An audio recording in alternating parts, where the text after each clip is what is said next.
Genesis 2:24. Therefore, a man shall leave his mother and father and hold fast to his wife, and they shall become one flesh.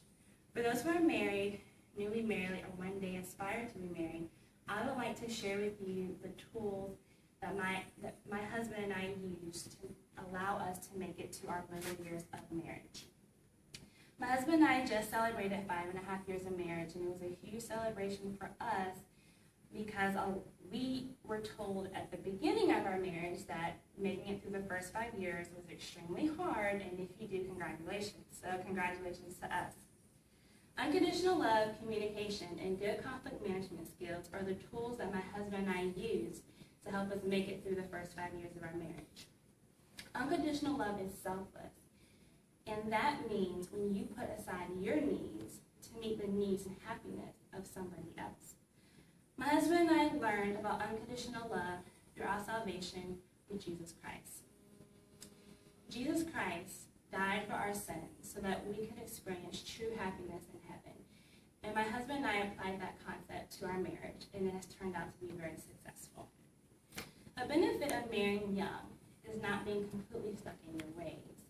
My husband and I, when we first started dating, we were so in love, we were best friends, everything seemed to be perfect, and the minor things that we thought bothered us were minor. We really didn't pay too much attention to it. But 2 years into our marriage, we realized that those minor things were kind of major. And so we did have to take time out to really put aside that selfishness that we had to want to be a certain way and conform and change so that we can meet each other's needs. Allowing salvation as our foundation really changed our marriage and showed us what unconditional love truly is. Through making those self changes, we learned the importance of having strong communication skills. When you're married, you're not only spiritually one, but you're physically one. So it's important for you to communicate to your spouse. Not so much for approval, but to show them that you care. Remember, true love is not selfless, and communicating to your spouse is important, no matter if it's good or bad. My husband and I found that we had to communicate when our son was first born. Before that, my husband was very kind of like, whatever about finances and cars, you can just have it however way you want it. But when his first son was born, that's when everything changed, and there were differences that we had when it came to raising him. So we really had to learn how to communicate about how to raise him and the things that we wanted him to do and how to respond to him. So we really had to take time and sit down and talk about how we feel would be best to raise our son. Although communication is key to a successful marriage, there is good communication and there is bad communication, and that's when good conflict management skills come in. Sticking up your middle finger and cussing out your spouse is not a good form of good conflict management skills. Good conflict management is when you're able to sit down and talk things through without adding all those heightened emotions.